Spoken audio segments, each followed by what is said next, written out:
Making an observation that people of average intelligence get into average work. And people of exceptional intelligence, they produce exceptional work. And so the average person's cut out for a corporate job, even like this. Right? It's a big corporation, Dutch Brothers. They give us free water on a hot day. I'm not trying to hate on the people who work there, except to say that I extraordinarily doubt that any of them are sufficiently above average intelligence. If they are, they're probably 1 or 2 points above it. The average intelligence in America is 98. That's below the global average of 100. That's an issue. But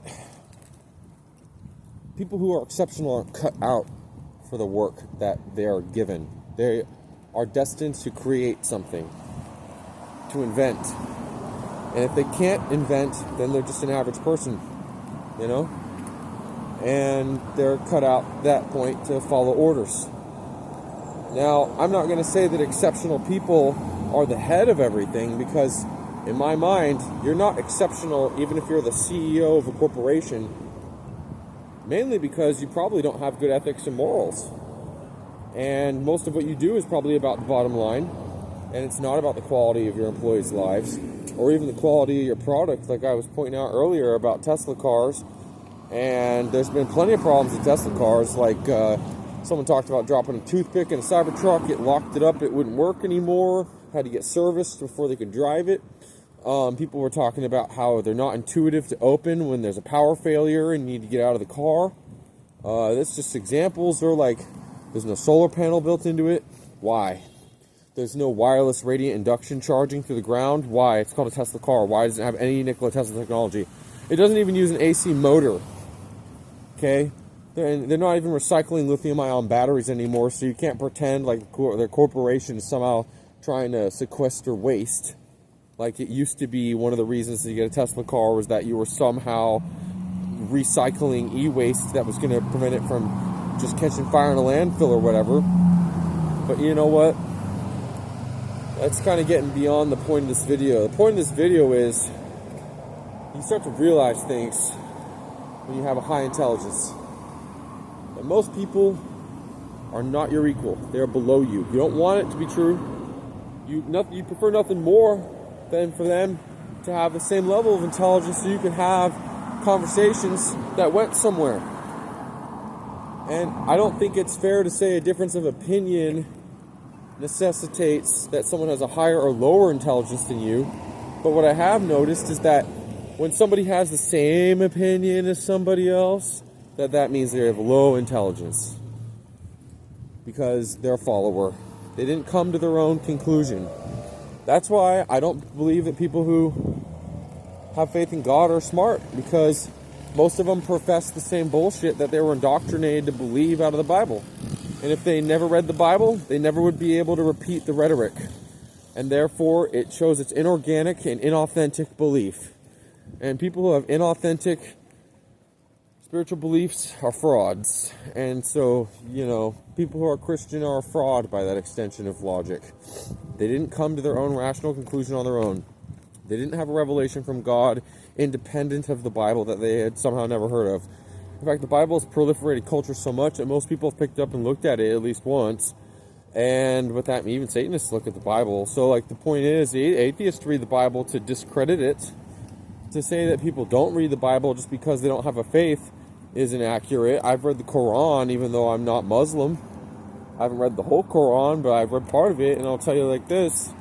I didn't do it because I had some faith in Allah. I did it because I wanted to understand Islam, and I wanted to actually be able to read the quotes, especially from the secular atheists who are against Islam, that they were saying, here's an example in the Quran that it's not a religion of peace, it's a religion of violence, and obey, and things about Sharia law and stuff. But like, the point being, people who are indoctrinated can't be that intelligent.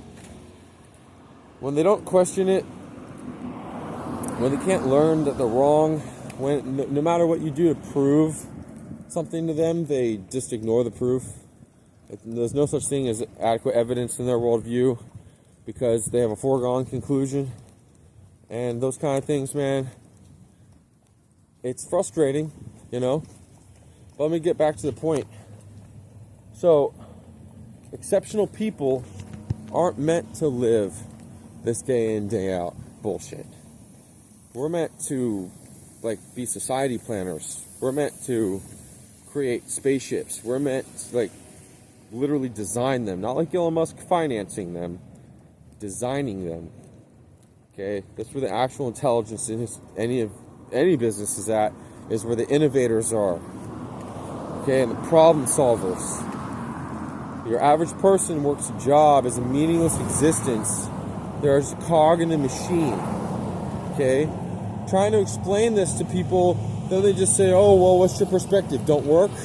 My perspective is own your own business and never sell out, right? Own your own business. And then you can talk about people who speed around and how highly intelligent they are because they got a car that gets loud. But let's just say, dude, people are simple creatures and they're easily satiated by things like bread and circuses and football and beer. So as long as you can keep them drunk and keep the entertainment going on TV, they won't revolt, even though they're running the hamster wheel that powers their own fucking hell. And when you point this out to them, they just say, what are you, a communist? No, I'm not. Oh, are you against work? And to a certain degree I am, especially with automation coming out now and the potential for every single person to be, I don't think they can do this legally. I gotta be able to escape this thing. Oh, fuck. Blocking it off.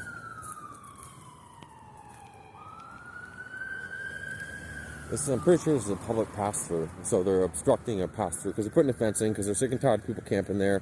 They hate the homeless. It's become obvious. I'm homeless because I wouldn't obey. I'm homeless because I knew my rights. I exercised them. I'm homeless because I stood up for what I believed in. I'm homeless because I wouldn't back down in the face of my adversaries. And people will still call me a coward. Why is that? How am I a coward? None of you would fight. You know, there's people who will let the cops violate them and then try to figure it out in court later. They're just cowards in that way, man. They think that it's okay to back down from the fight. Right? It's not. But they back down. I'm gonna say, I ain't backing down because I'm gonna sue him for it later. I mean, that's assuming you got the money to pay for a fucking attorney. You know, the government continually violates people's rights, and there's so many civil suits going on against them right now. The market is saturated for it. So unless you're paying a pretty penny, plus a percentage of what you win, they ain't gonna help you for shit. That's why I never got my lawsuit. I was promised, by the way, that I get help from Willow Hillman. She lied. She took her sweet time to get back to me too. I kept trying to press and send messages and, hey, help me. You know, but when you get somebody's word, and maybe it's my fault because I'm autistic, you want to believe them. She was, according to my attorney, was working alongside her to help figure out my case. So I had reasons that I was going to use them. I didn't get anything for it. I got gunshot, lost my house, lost all my property. You know, I'm crippled for life, got PTSD, getting force injected every month. What can you do, right? If I was to do the only thing left, which is an appeal to heaven, right? Read John Locke's Second Treatise of Civil Government if you want to know what I'm talking about. If I was to do the only thing left, go out in a blaze of glory, okay? It'd be the end of me. I'd either be dead or I'd be in prison for life and probably seriously maimed, right? Plus my name would only get dragged through the mud even more. So, by staying alive right now, I got options. I can build the narrative about me that is not available any other sense. People can see at least who I am and what I'm like, my demeanor, my fucking character. If I'm dead, it can't do any of that. Then it's just legends. And the bad family members and bad neighbors and everybody else I gotta worry about. So, the real point of this conversation was intelligence. Intelligence doesn't dictate outcome either. So, like, I invented a warp drive, right? I'm the only person I know who has a functional warp drive design that they can just whip out, draw with a fucking charcoal on the wall at any time. right? That I know is possible. I know the physics behind it. I can explain its functions. Okay, but I'm never going to be able to make it because I got no money, and I'm not going to take investors because I want to control my company. I want to be able to make executive decisions the way I need to. But if I'm running a company, I'm not going to just be financing shit. I'm going to be designing shit. I'm going to have a team of scientists working with me to make stuff. Never been done before. So, anyway, we're finally at the breakfast line. This is life. But when you stand up for something, and you're hated for it, you know you never back down, and you got your virtue to stand on. They can't take that from you.